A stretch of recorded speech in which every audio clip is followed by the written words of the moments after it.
Si des gens écrivent, c'est parce que le monde est un acte de langage. La langue humaine est un outil de signifiance, de délivrance. Écrire, c'est dire. Dire, c'est soumettre la vie aux possibilités de l'intelligence. C'est faire du réel un lieu connu et fragile. La lecture est cette expérience qui nous permet de plier l'univers pour le mettre dans notre poche. Mesdames et messieurs, c'est à partir du mot qu'on fait de la réalité un fait d'esprit. C'est à partir du verbe que la vie devient une denrée émotionnelle. Sur ces entrefaites, la télévision Caraïbe a le plaisir de vous présenter Délivrez-vous, une émission du livre, une émission pour le livre, une émission par le livre. Allez, il y aura assez de bonheur pour tout le monde. Délivrez-vous, délivrez-vous. Mesdames et messieurs, damoiseaux, damoiselles, chers amis du bonheur, c'est Délivrez-vous qui va battre la mesure sur vos écrans. Délivrez-vous qui maintient un projet.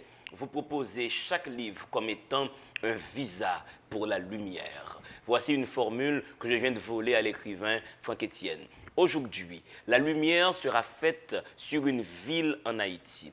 Une ville qui a une importance patrimoniale et historique majeure. Je vais vous conduire au Cap Haïtien. Nous allons visiter cette ville dans sa musique, dans sa cuisine, dans son histoire, dans sa sismologie, dans son offre culturelle, dans sa beauté, dans sa possible déchéance. Nous allons faire un grand tour de la ville de Cap Haïtien. Je vous dis que vous êtes sur la bonne station de télé. Nous sommes dans le bon état d'esprit. Mon ingénieur est solide comme le roc. Il va vous déclarer le Cap Haïtien comme jamais cette ville ne vous a été déclarée. Nous allons rester entre-temps dans le squelette de l'émission. Voici la rubrique Temps Poème.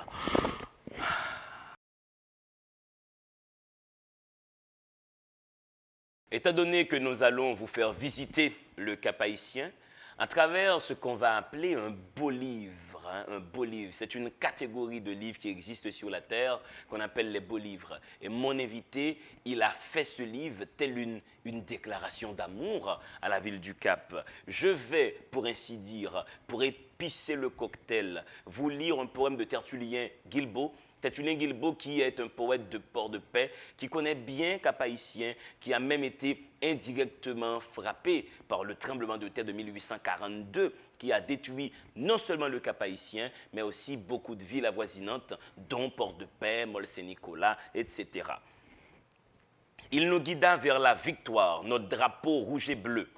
Bien plus, le drapeau tricolore qui partout comme un astre à lui saluant notre belle aurore, un jour s'inclina devant lui. France, tes légions altières suspendirent un jour leur feu afin d'applaudir avertir l'illustre drapeau rouge et bleu. Oh, il vivra, je le répète, on le verra peut-être un jour, calme et serein sous la tempête des continents, faire le tour notre pavillon historique. Et de mon cœur, l'éternel vœu, c'est qu'il flotte aux steppes d'Afrique, notre drapeau rouge et bleu. Ce drapeau rouge et bleu, voici un poème de Tertullien Guilbeault. S'il y a un endroit historique en Haïti où ce drapeau, où Haïti, où la nation, où les pères fondateurs de ce pays ont calmé, ont pointé leur héroïsme au goût du jour, c'est bien la ville de Cap Haïtien. C'est cette ville que nous allons visiter à travers ce très beau livre, Le Cap Haïtien, qui est dans l'actualité à travers ces 350 ans d'histoire, 1670-2020, 350 ans, ça se fête de la meilleure des manières. Je reçois l'ingénieur Pérard. Je vous demande de respirer, il vous arrive tout de suite. Si des gens écrivent, c'est parce que le monde est un acte de langage. La langue humaine est un outil de signifiance, de délivrance. Écrire, c'est dire. Dire, c'est soumettre la vie aux possibilités de l'intelligence. C'est faire du réel un lieu connu et fragile. La lecture est cette expérience qui nous permet de plier l'univers pour le mettre dans notre poche. Mesdames et messieurs, c'est à partir du mot qu'on fait de la réalité un fait d'esprit. C'est à partir du verbe que la vie devient une denrée émotionnelle. Sur ces entrefaites, la télévision Caraïbe a le plaisir de vous présenter Délivrez-vous, une émission du livre, une émission pour le livre, une émission par le livre. Allez, il y aura assez de bonheur pour tout le monde. Délivrez-vous, délivrez-vous. Votre aide de camp, général, m'a remis votre lettre de ce jour. J'ai l'honneur de vous faire savoir que je ne pouvais vous livrer les forts et la place confiée à mon commandement sans qu'au préalable, j'ai reçu les ordres du gouverneur général Toussaint Louverture, mon chef immédiat, de qui je tiens les pouvoirs dont je suis revêtu. Je veux bien croire que j'ai affaire à des Français et que vous êtes le chef de l'armée appelé expéditionnaire.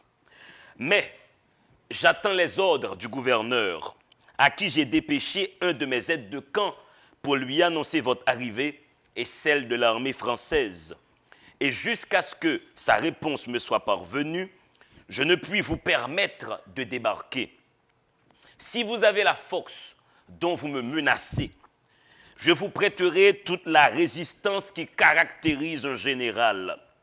Et si le sort des armes vous est favorable, vous n'entrerez dans la ville du Cap que lorsqu'elle sera réduite en cendres. Et même sur ces cendres, je vous combattrai encore. Voici ce dont est capable une ville, un homme, Henri Christophe, ingénieur Pérard, bienvenue encore une fois à Délivrez-vous. Bon, tout le plaisir est pour moi. J'ai décidé de commencer par ce passage que je trouve fort capois, fort provocateur. Et avant d'entrer tout de suite dans le livre, quand je vois comment ce livre il est fait, comment ce livre il est monté, vous avez fait la maquette graphique du livre avec la plupart des photos qui y sont figurées. C'est vraiment un livre magnifique qui célèbre les 350 ans de la ville du Cap. J'ai envie de vous demander, un peu en résonance avec ce passage, ces paroles célèbres d'Henri Christophe, quand l'armée expéditionnaire voulait entrer dans la ville du Cap, quand je regarde la facture de ce livre, j'ai envie de vous demander, est-ce que les Capois sont des Diolais? Bon, en principe, on dit de quelqu'un qu'il est Diolais, c'est lorsqu'il dit des choses qui ne sont pas vraies. Ouais. Mhm. On peut dire peut-être de quelqu'un qu'il est vantard, peut-être. Ouais. Quand il se vante ou bien quand il vante ses talents. Ouais. Dont il ne détient pas forcément. Ouais. Oui. Mais là, dans le cadre de la ville du Cap, la fierté capoise est une fierté bien placée. Bon, cette fierté ne date pas d'aujourd'hui. Mhm. Si vous avez parcouru le livre, vous verrez que, par exemple, lorsque je décrypte le théâtre capois, Mhm. je remonte au temps de la colonie. Ouais. Donc il y avait un théâtre au Cap au temps de la colonie. Donc il y avait une salle de théâtre où on faisait jouer des pièces françaises au Cap haïtien. J'ai même vu une affiche où les pièces de théâtre sont programmées. On jouait Molière, n'est-ce pas? Ben oui. On jouait Corneille. Il y avait même une salle d'opéra au Cap haïtien. Oui, par exemple, au temps du roi Christophe, il y avait un opéra capois qui est devenu aujourd'hui une loge maçonnique. Le bâtiment existe encore. Hein, et je l'ai mis dans le livre. J'ai mis une photo de l'opéra capois Absolument. J'ai vu cette photo. Est-ce que ce livre, Ingénieur Pérard, c'est pour dire que dans l'histoire d'Haïti, on a été capable de grandeur et la ville du Cap en est la preuve? Oui. Et ce livre veut montrer plusieurs choses. D'une part, la résilience de la ville du Cap, mais aussi il veut montrer sa beauté qui n'est pas toujours appréciée à sa juste valeur. Et donc, et puis ça veut montrer, dans le livre, je voulais montrer aussi la diversité de la culture capoise aussi. Il y a une culture capoise. Ouais. Et vous avez touché pour ce faire à la gastronomie et à la musique. Vous avez touché au bâti, à l'architecture de la ville. On sait que vous êtes ingénieur civil, d'où cette sensibilité naturelle pour le bâti. Mais il y a un élément qui domine l'histoire de la ville du Cap, c'est les incendies. Pourquoi cette ville a-t-elle été autant incendiée dans son histoire? Comment expliquer ça à un jeune de 13 ans là, qui assiste au tournage? Bon, chaque incendie a sa raison. La première fois que la ville a été incendiée, c'était parce que les Espagnols étaient mécontents du fait que les Français ont pris leur place dans la colonie et les ont chassés de la colonie. C'est ainsi que la ville a été incendiée une première fois en 1691, une deuxième fois en 1695 par les Espagnols. Mais la ville aussi a été incendiée lors de l'affaire Galbo. Oui, c'est là en effet. Oui, On a ça là, nous sommes en 1793. En 1793. Et la ville aussi a été encore incendiée en 1802 parce que Christophe ne voulait pas baisser pavillon devant l'armée expéditionnaire. devant l'armée Ouais. expéditionnaire française Ouais. qui voulait envahir la ville pour venir rétablir l'esclavage à ses domaines. Et là, quel acte de bravoure! Christophe a commencé par incendier sa propre maison. Ah oui, qui était un véritable palais. Ouais. Et il y avait des tapis, des meubles d'une très grande valeur. Mais essayons Il de a voir. donné l'exemple en commençant par là. Ouais, pour dire si ma maison, je la brûle, alors la vôtre, on va la brûler aussi. Mais essayons de voir la logique qu'il y a derrière cette démarche. Pourquoi Christophe n'a pas livré combat aux militaires français au lieu que d'incendier la ville? Est-ce que ce serait une forme de lâcheté sournoise? Non, ce n'est pas une faute. C'est moi, je pense que c'est un acte de bravoure. C'est un acte de bravoure. Parce que justement, il a eu le temps d'évaluer le rapport de force aussi. Donc il a senti qu'il était en incapacité de livrer un combat équitable aux Français qui étaient plus équipés, plus nombreux. Ils étaient plus nombreux et plus armés. Et maintenant, l'une des tactiques que les révolutionnaires haïtiens utilisaient, c'est une tactique de guérilla. Donc, ils ont brûlé la ville pour se réfugier à l'intérieur et faire des escarmouches contre les Français. Donc, c'est pas par lâcheté. Donc, C'est une stratégie de bataille. Ben oui. Et parlons maintenant du plan de la ville du Cap. Avant de voir pourquoi ça s'appelle Cap Haïtien, vous avez fait tout un travail sur le nom de la ville. Vous parlez d'un plan d'urbanisation qui est comme des carreaux de damier.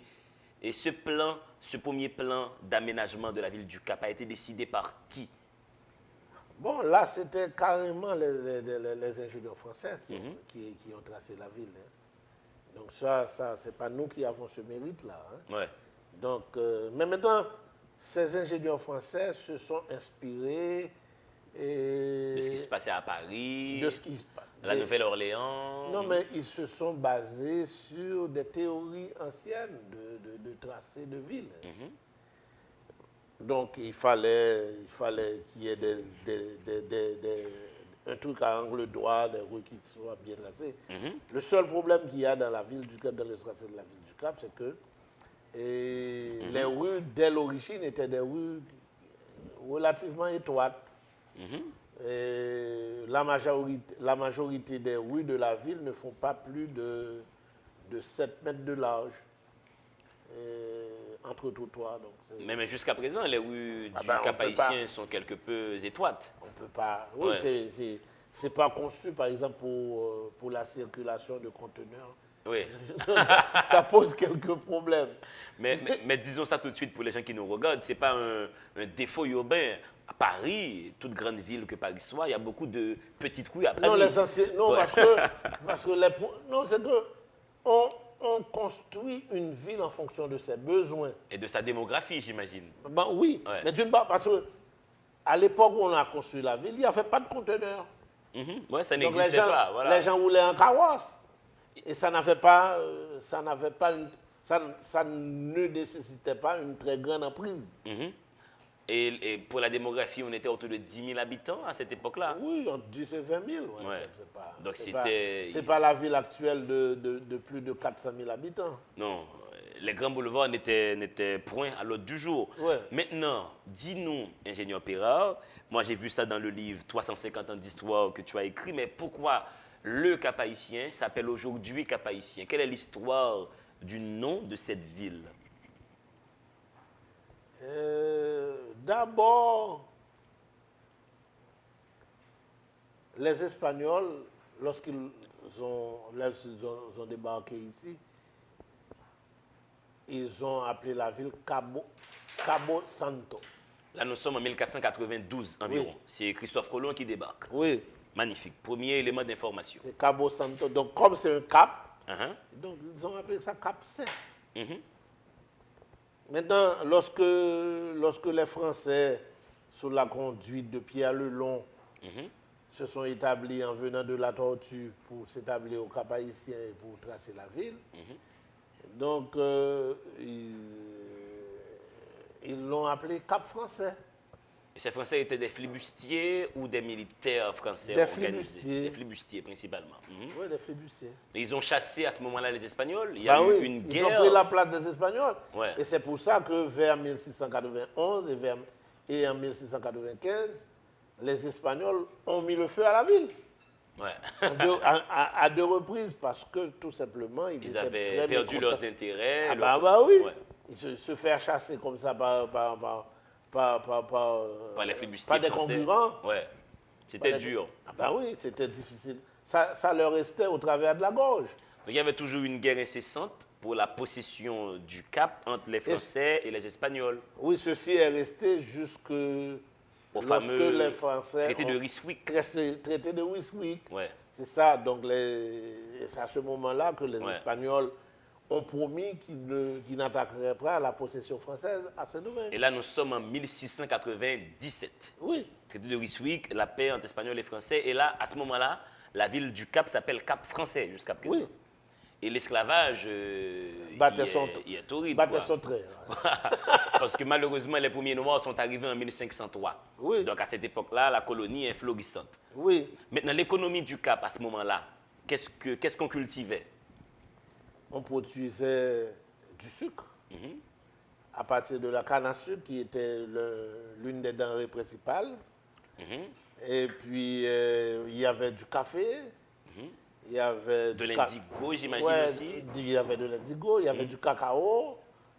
Ouais. Donc, mais c'était, figurez-vous qu'à cette époque, la seule colonie de Saint-Domingue constituait l'essentiel des ressources de la France. Ouais.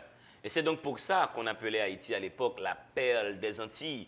Beaucoup d'Haïtiens ne comprennent pas l'histoire de cette formule. C'était la perle des Antilles de la France. C'est ce que la France avait de plus précieux à l'époque dans les Antilles. Ah, tout à fait. Et nous, par défaut de fabrique, on répète à tort et à travers, Haïti, c'est la perle des Antilles. Je rappelle que je reçois l'ingénieur Jean-Hérol Pérard, qui vient de publier un très beau livre sur les 350 ans de la ville du Cap. Mais vraiment, c'est le Cap à tribord et à bâbord. Nous allons avoir la saisie la plus panoramique sur cette ville à forte importance patrimoniale, historique et militaire pour Haïti. Allez, je vous laisse respirer. À tout de suite. Si des gens écrivent, c'est parce que le monde est un acte de langage. La langue humaine est un outil de signifiance, de délivrance. Écrire, c'est dire. Dire, c'est soumettre la vie aux possibilités de l'intelligence. C'est faire du réel un lieu connu et fragile. La lecture est cette expérience qui nous permet de plier l'univers pour le mettre dans notre poche. Mesdames et messieurs, c'est à partir du mot qu'on fait de la réalité un fait d'esprit. C'est à partir du verbe que la vie devient une denrée émotionnelle. Sur ces entrefaites, la télévision Caraïbe a le plaisir de vous présenter Délivrez-vous, une émission du livre, une émission pour le livre, une émission par le livre. Allez, il y aura assez de bonheur pour tout le monde. Délivrez-vous, délivrez-vous. Mesdames et messieurs, vous êtes toujours sur Radio-Télévision Caraïbe à l'heure de l'émission Des livres et vous. Et aujourd'hui, Délivrez-vous qui est une émission du bonheur, une émission du livre, pour le livre, par le livre, une émission pour reprendre Roland Barthes qui consacre le plaisir du texte. Nous allons vous conduire, nous sommes déjà en terre capoise avec l'ingénieur Pérard qui a fait un livre magnanime sur l'histoire fort importante importante de cette ville en Haïti, pour ce que nous sommes comme nation. Nous sommes jusque-là dans l'étymologie, dans l'histoire étymologique du nom de la ville. Nous sommes là dans la toponymie, les noms des villes. Et voyons maintenant comment le Cap français est passé de Cap français vers Cap haïtien. Qu'est-ce qui s'est passé entre-temps, ingénieur Pérard? Non, c'est déjà, sous le règne du roi Christophe, puisqu'on avait botté le cul Aux Français. aux Français, donc Christophe a pensé que le Cap ne pouvait plus être Cap français et Ouais. le Cap est devenu le Cap Henri. Cap Henri. Mais attends, 1803, c'est la bataille de Vertières, on est Oui. d'accord. Dessalines est gouverneur général à vie, empereur, etc. À ce moment-là, la ville s'appelle comment? Entre 1804 et 1805, Dessalines était encore vivant. Oui. J'imagine que Henri Christophe n'allait pas oser. Oh, après appeler la l'indépendance, ville non, après l'indépendance, le Cap est devenu Cap haïtien. Cap haïtien. C'est à la mort de l'empereur, À la mort de l'empereur, lorsque Christophe est devenu empereur Henri non, Ier, d'abord président président. Mhm, et ensuite roi d'Haïti, mhm. il a appelé la ville Cap Henri. Et est-ce qu'on sait, je sais que tu n'es pas historien, ingénieur Pérard, est-ce qu'on sait où est-ce qu'il y avait la frontière quand le pays était coupé en deux entre la République de l'Ouest et le Royaume du Nord? Ah, tout à fait, oui. Où était cette frontière? Ça arrivait jusqu'à Bonoui. Jusqu'à Montouy. Là, il y avait des militaires de chaque côté, j'imagine, qui surveillaient. Bon, ça, on n'a pas, Ah, bah, la cette donnée, information. ouais. Mais la ville venait jusqu'à Montouy. Jusqu'à Montouy. Voilà. Et donc, là, nous avons le Cap Henri. Maintenant, comment ça fonctionne, ce Cap Henri? Le palais de Christophe. Christophe, c'était un monsieur monumental. Hein. C'était le roi bâtisseur, comme on dit. Immense édifice carré, de grands aspects à un étage, élevé comme 2 étages, est précédé du côté de la place d'un large portique à haute colonne et pavé de grandes dalles de granit. Les proportions de ce palais sont étendues de chacun des 4 côtés, comme les 3/4 de la façade des Tuileries, référence au palais des Tuileries à Paris. Il n'est pas dans les habitudes des Haïtiens de bâtir de cette façon. Est-ce qu'on peut considérer Henri Christophe comme celui qui a révolutionné le bâti capois? En tout cas, Christophe a mis sa touche Mhm, dans notre système de construction. mhm. Parce que là, il a donné des références extraordinaires. Parce que, par exemple, moi, souvent, lorsque je construis des maisons, pour avoir travaillé pendant longtemps à la Citadelle et au Palais de Sans-Souci, Mhm. je prends des références dans le Palais de Sans-Souci ou bien dans la Citadelle, dans le système monumental. Donc, il a imprimé sa marque dans la construction. Et après donc sa mort, et le Cap Henri va redevenir Cap haïtien. Et à ce moment-là, en 1841, Victor Schœlcher constatera des maisons seigneuriales hautes de 3 étages, toutes bâties de pierre, comme on n'en trouve dans aucune île de cet archipel, et ne sont habitées que par des arbres vigoureux. Nul n'est plus assez riche ici, même pour rassembler ces vastes débris. Donc, qu'est-ce qui s'est passé au fait après la mort d'Henri Christophe? Qu'est-ce qui s'est passé dans la ville? Bon, après la mort de Christophe, la ville a connu une période de vache maigre. Hein. Mhm. Mais pas pour longtemps. Hein. Ouais. Parce que déjà, vers 1865, entre 1865 et 1890, il y a eu encore un nouvel essor économique. Oui. Parce qu'à cette époque-là, il y avait une demande accrue pour le coton. Et beaucoup de jeunes se sont démerdés, excusez-moi l'expression, mais pour aller produire du coton et pour exporter aux États-Unis. Parce que c'était la période de la guerre de sécession aux États-Unis. Donc on ne pouvait pas produire tout ce dont on avait besoin de coton pour les filatures. Et cet essor économique qui provenait de la vente de coton et de denrées qu'on exportait aux États-Unis a donné un essor économique extraordinaire à la ville du Cap. Et ceci a eu une impulsion sur l'architecture du Cap.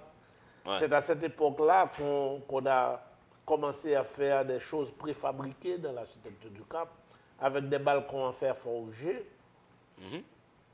et des trucs industriels. Donc, c'est déjà là. Donc, Et il y a eu une incidence extraordinaire. Absolument. Mais avant cet essor économique, et vous avez noté, mais au tout début du livre, vous avez parlé de l'histoire sismologique, de la forte sismicité de la ville du Cap.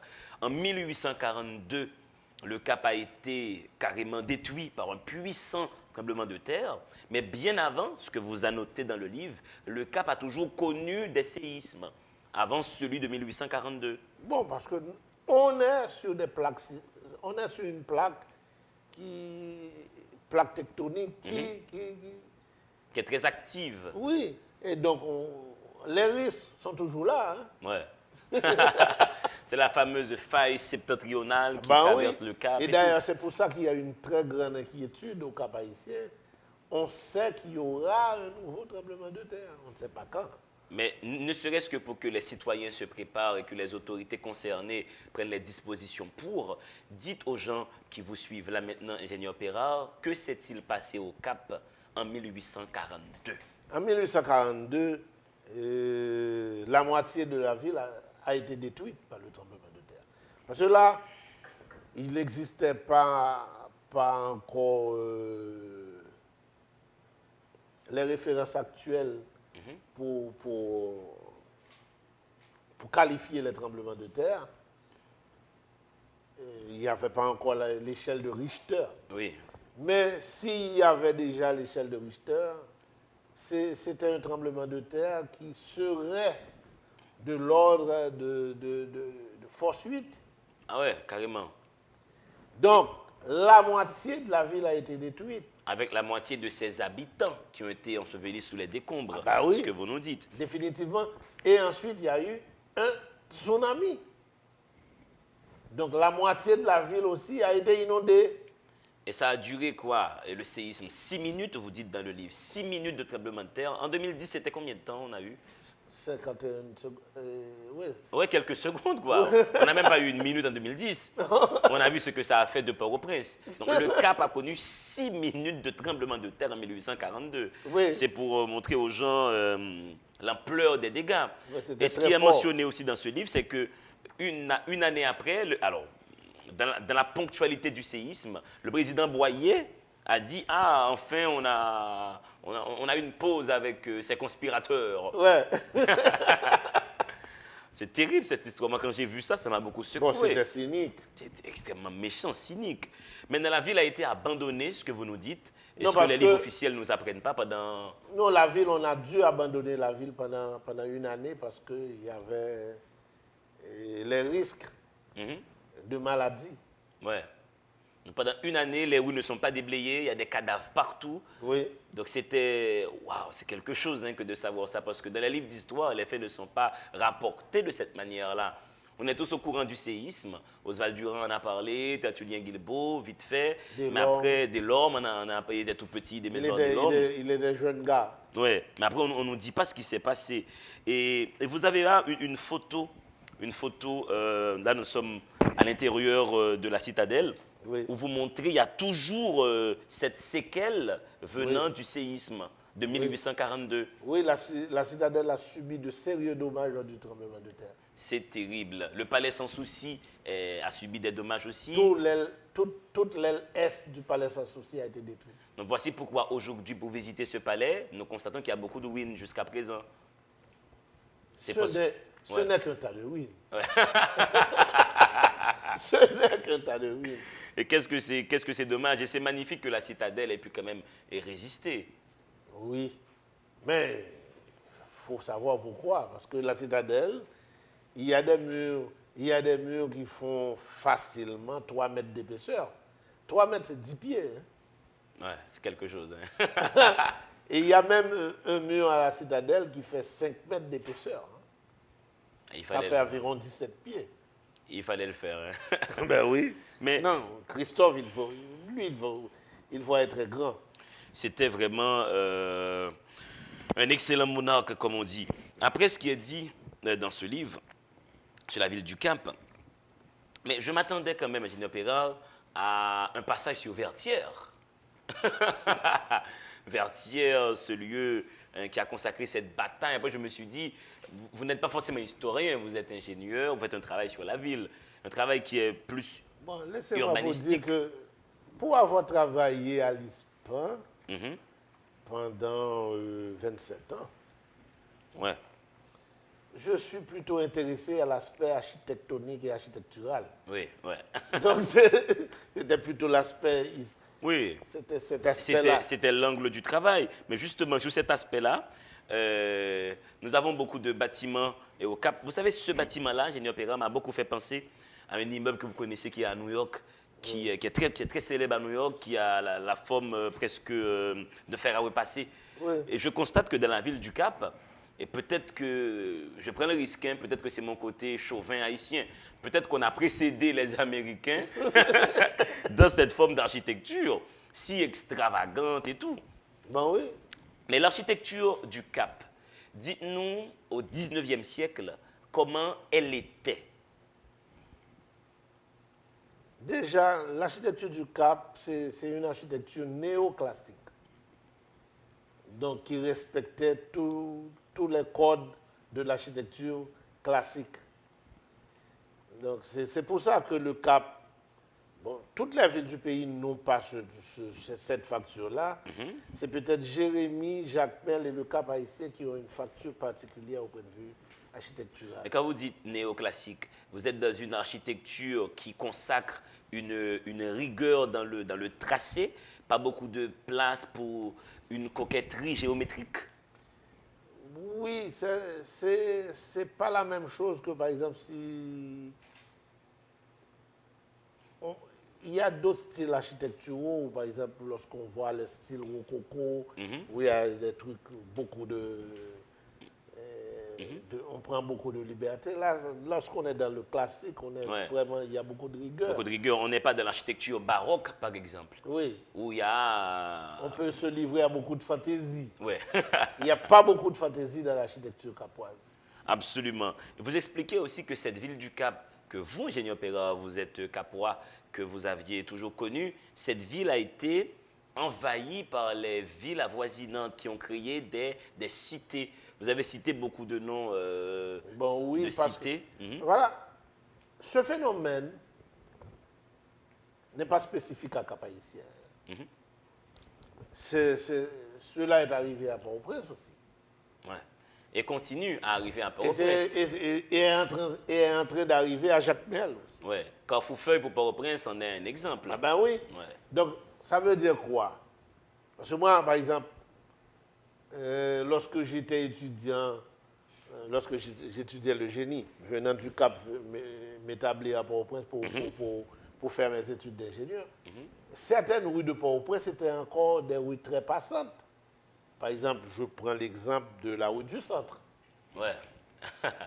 Je prends l'exemple de la rue du Peuple. Je prends l'exemple de la rue Docteur Aubry ici. Hein? Je prends l'exemple de la rue des Miracles, de la rue des Césars, de la rue des Frontforts, de la rue Traversière. Mais c'est des rues qui ont été envahies par le commerce informel. Ah ben, c'est ce phénomène qui arrive au Cap-Haïtien. Et ceci est dû à une non-maîtrise de la migration interne. Port-au-Prince, maintenant, est rendu à environ 2 millions d'habitants et à environ 20% de la population d'Haïti. Donc, ce phénomène, le Cap n'est pas étranger à ce type de phénomène. Et donc, le Cap, jusqu'en 1950, avait environ 25 à 30 000 habitants. Mais le Cap a dépassé le cap de 400 000 habitants. Alors que la ville, préalablement, n'était pas faite pour recevoir autant d'habitants. Donc, tous les problèmes de densification du bâti. Et dans l'un des passages de la ville vers la fin, j'ai montré où... Parce qu'au départ, le tracé de la ville était fait de telle façon que dans chaque bloc, il y avait 4 maisons. Là, on n'en est plus là, quoi. Bah oui, vous parlez même des îlots qui oui, avaient... les îlots, donc dans chaque îlot, maintenant, les îlots étaient faits pour 4 maisons, pour 4 familles. Et là, on a des îlots avec jusqu'à 16 familles.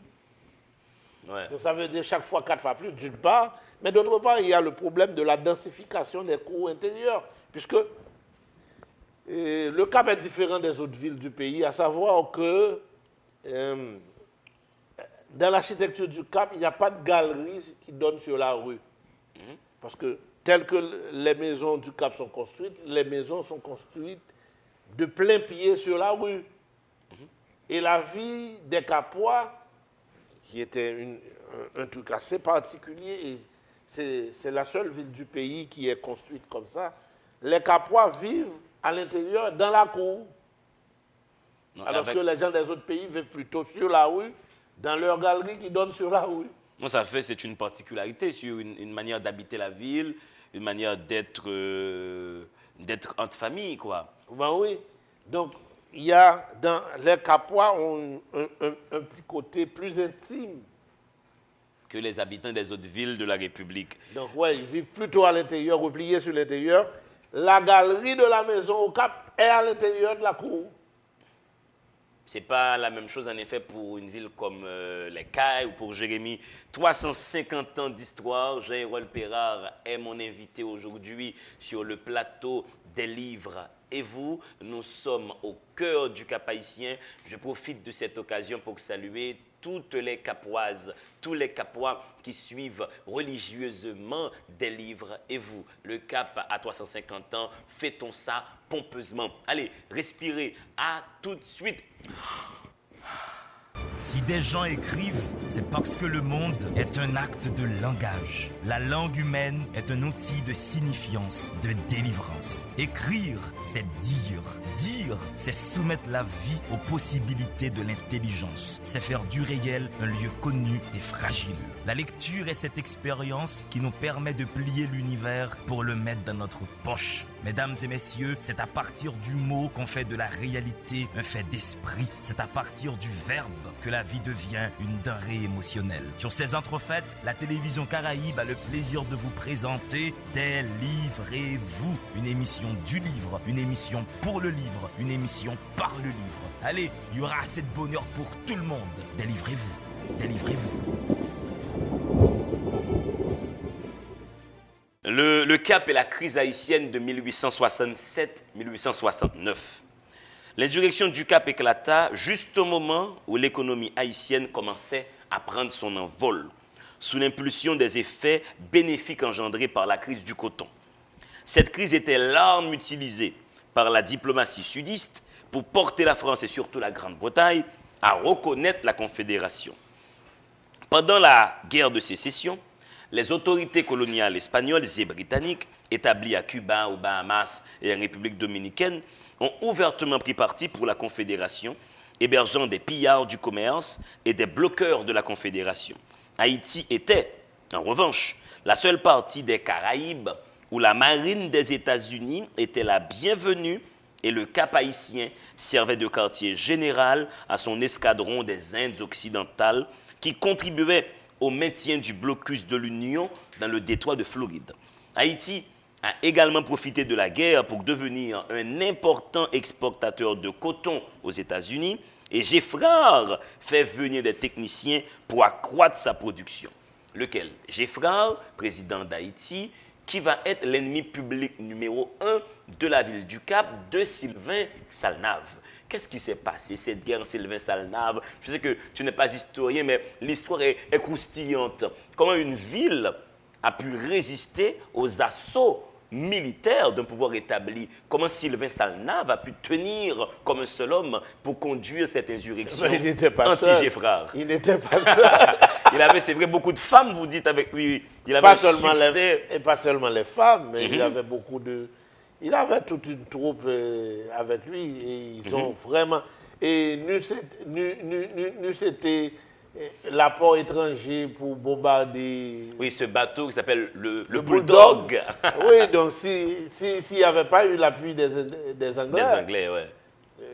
On n'aurait pas eu raison de Salnave lors de cette insurrection. Mais Sylvain Salnave, finalement, a été président d'Haïti. Après, oui. Après, ouais. Après, il est retourné, il a été en exil en Repdom, vous dites. Oui. Mais après, il a été fusillé. Bah oui, parce que ni Sage et ses sbires, Ouais, l'ont zigouillé carrément. Hein. Donc au 19e siècle, l'histoire d'Haïti Assez était mouvementée. Entre 1890 et 1915, le Cap a connu un essor économique. Beaucoup de choses sont dites à ce niveau-là. Mais je préfère tout de suite qu'on survole un peu ces moments historiques pour aller dans la cuisine du Cap haïtien.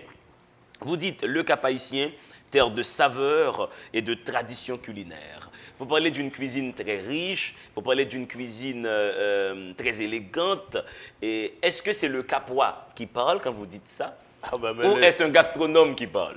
Non, mais c'est pas un gastronome, c'est quelqu'un qui a pris conscience de la spécificité de la cuisine capoise. Mais est-ce que tu as goûté à la cuisine de Jérémie, par exemple, à la cuisine des Cailles? Est-ce que comparaison a été établie? Ah bah oui. Moi, en tant que spécialiste de la préservation du patrimoine, j'ai roulé ma bosse dans presque toutes les villes du pays. Donc j'ai eu l'occasion de comparer. Donc l'ingénieur Pérard est prêt à soutenir devant les 3 caméras que nous avons là que la ville du Cap a jusque-là la meilleure cuisine d'Haïti. Ah, non, je n'ai pas dit ça. J'ai dit que le Cap a une cuisine spécifique.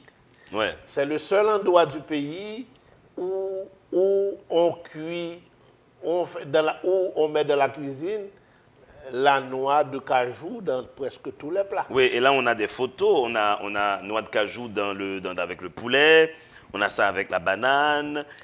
Non, là c'est avec tomate. ragoût de porc. C'est un ragoût de porc, ok. Mais il y a toujours les noix qui sont toujours présentes oui. dans cette cuisine. Dans la cuisine capoise, il y a toujours la noix de cajou. Et ce qu'il y a aussi comme fait particulier dans la cuisine du Cap, les akras. Nous le savons tous, comme haïtien natif natal, c'est avec Malanga qu'on fait les akras. Mais au Cap, vous avez une recette. Non, le Cap est le seul endroit du pays où on fait l'acra de pois nègre. Ce qu'on appelle pois nègre au Cap, ça s'appelle pois inconnu à Port-au-Prince. Ouais. C'est le seul endroit du pays où on fait l'acra de pois nègre. Mais est-ce que cette pratique culinaire existe toujours au Cap? Parce que oui. Pour avoir été au Cap à plusieurs reprises dans beaucoup de restaurants, au Cap, on ne m'a jamais proposé ces non, akras. Non, mais c'est pas d'être... Dans les restaurants, on vend ce que les gens ce qui est connaissent. occidental, ce qui est... Voilà. Mais dans les familles capoises, on fait toujours ce plat-là. Oui. Après, ça nous le savons tous, le Cap haïtien, c'est la terre par excellence des cassaves. C'est aller au caille, demander qu'on vous donne de la cassave, regardez. Ça n'a rien à voir avec la cassave capoise. Donc, la cassave capoise serait meilleure, à votre avis, que la capoise cayenne? Je n'aime pas les autres. Parce que là, nous avons... Moi, je me fais carrément harceler. Chaque fois que je vais au Cap, les gens me disent « Songez vider la cassave et songez vider avec mamba. » Parce que aussi, le mamba capois est particulier, n'a aucune commune mesure avec le mamba qui se fait dans les autres. Ouais. C'est vrai que du temps où j'étais directeur des communications au Conatel, j'avais un collègue qui était directeur des affaires juridiques, Metaspil. Oui, Aspil Fleurant. Aspil Fleurant. Ouais. Mais quand Metaspil partait au Cap, tout le bureau l'attendait. Ah ben voilà, c'est ce qui m'arrive chaque fois qu'on sait que je vais au Cap. Cassave, mamba. Parce que vous avez aussi une recette particulière pour le mamba au Cap, c'est pas alors, depuis les temps les plus reculés, la fabrication du mamba au Cap est différente de ce qu'on fait dans les autres pays. Ici, par exemple, lorsqu'on fait le mamba à Port-au-Prince, on fait passer les cacahuètes grillées au moulin. Et puis ici, on ajoute de l'huile. On ajoute de l'huile, c'est vrai ici. Et on ajoute de l'huile. Ouais, mais au Cap, c'est sans huile. Au Cap, on ne met jamais d'huile dans le mamba. Jamais. Mais maintenant, comment ça se fait? Dans le temps, il y avait une sorte de mortier, ce qu'on appelle en créole pilon. Donc c'est un gros mortier et dont l'intérieur est revêtu d'une plaque métallique. Et il y a un gros bâton qu'on donne une forme de... C'est comme une massue, là? Ouais. Hein? Et avec ça, à l'intérieur du mortier, on fait piler jusqu'à ce que les cacahuètes rendent de l'huile. Donc l'huile qu'il y a dans le mamba au Cap provient de l'arachide. Ouais. Alors qu'à Port-au-Prince, c'est vrai qu'on ajoute Donc, alors que de l'huile de cuisine, oui, carrément. c'est pareil aussi. Normalement, c'est lorsqu'on regarde dans les livres de cuisine, pour faire le griot, ici, on fait bouillir la viande, après l'avoir épicée, etc. Et puis après, on ajoute de l'huile pour faire frire. Oui, c'est ce qu'on fait à Port-au-Prince, en effet. C'est comme ça qu'on fait le griot à Port-au-Prince.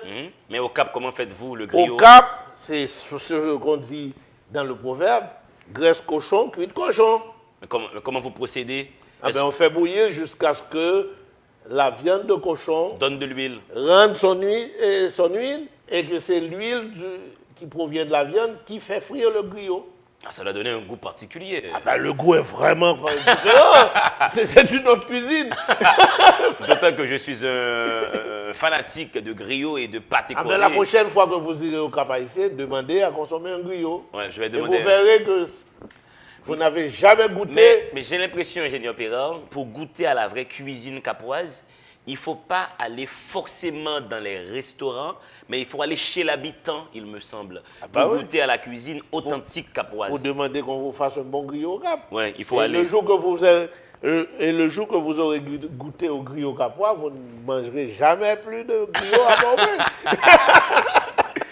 Et il faut noter au passage, on va revenir à la cassave au manioc, plusieurs autres produits dérivés du manioc qui font partie des spécificités de la région nord, qui fait une utilisation abondante du manioc et de la farine de manioc. Il s'agit notamment de la cassave sucrée, ça je connais, qui se passe de présentation, du pain doux. Pain doux, je ne connais pas le pain doux, moi, c'est quoi le pain doux? Le pain doux, c'est une autre préparation qu'on fait avec la cassave. Mais c'est un truc qui a une très grande épaisseur. Mais c'est comme un pain, il y a de la farine là-dedans aussi. Oui. Ah, c'est la farine de manioc. Oui. Okay. Et comment au Cap vous mangez ça? Avec le café? Comment vous mangez ça au Cap? Oui, avec le café, avec du bamba. Et jusqu'à présent, les gens mangent du pain doux au Cap? Oui. Et qu'en est-il du doukounou? Doukounou, en tout temps, m'attendez. Mais je ne sais pas, moi, j'aime mon non, doukounou. Le doukounou, ce n'est pas à partir du manioc qu'on fait, c'est à partir de la patate douce. Mais qu'est-ce que c'est? C'est comme un pain, le doukounou? C'est comme une sorte de pain sucré qu'on fait avec la patate douce. Et au Cap haïtien, doukounou, et nous mangeons comme dessert ou bien Oui, vous avez ça comme c'est comme plat? dessert. C'est comme un dessert. Oui. Ah ouais, c'est pas rien, la région du Nord.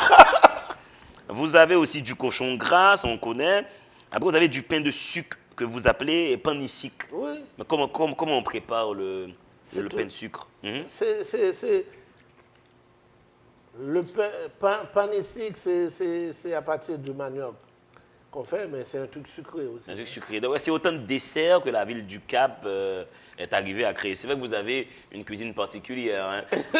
Moi qui suis un animal de Port-au-Prince, on n'a pas malheureusement toutes ces spécificités. Après, dans ce livre, vous touchez à la musique capoise, vous faites un clin d'œil à l'orchestre septentrional. Mais là, je remonte jusqu'au temps de la colonie. Hein. Jusqu'au temps de la colonie. Hein. Vous parlez de la musique sous le règne de Henri Christophe. Après, vous arrivez même jusqu'à Arly-la-Rivière, qui est très connu dans la ville. Et vous avez aussi mais vraiment beaucoup d'orchestres qui ont existé, qui n'existent plus.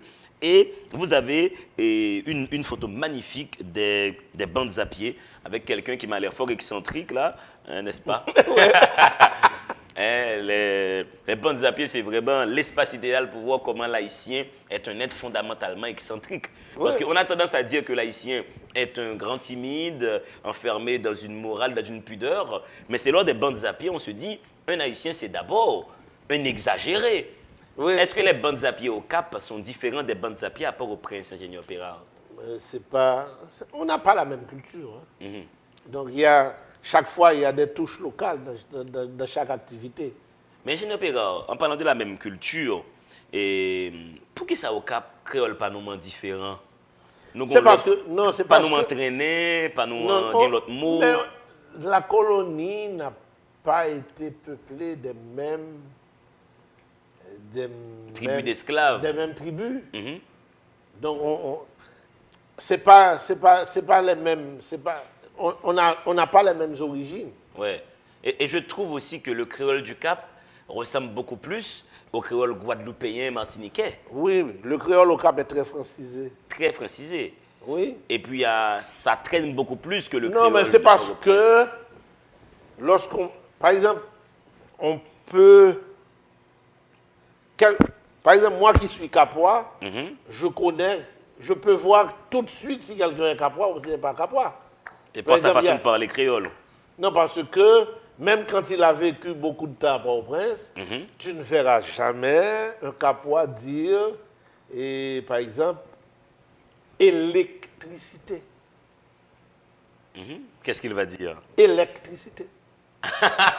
Parce que, comme on est dans le français, la lettre E devant une consonne dure Uh-huh. se prononce E. Ouais, avec électricité. Oui. Donc, si tu entends quelqu'un dire électricité, c'est un capois. Et s'il dit électricité, il n'est pas capois. Bonne note est prise. Hein. Ça, c'est Et- une première chose. Mhm. Mais déjà, dans le créole capois, il y a beaucoup plus d'articles que dans le créole port-au-prinçien. Ouais. ou bien Par exemple, le capois va dire « Moi saute, bon, la place, là Mhm. ». Le port-au-prinçien va dire « Moi saute, bon, place, là Ouais. Mais ». Le capois va dire « Moi saute, bon, la rivière, là ». Mais du coup, d'après ça me comprendre, et créole Port-au-Prince là est plus raccourci que créole au Cap là. Parce que on est Port-au-Prince dit frème, on est au Cap dit fréam. Et Oui, donc, parce que les- le cap là, les- c'est frère à moins. Ouais. Alors ce qui est à Port-au-Prince n'a fait plus raccourci.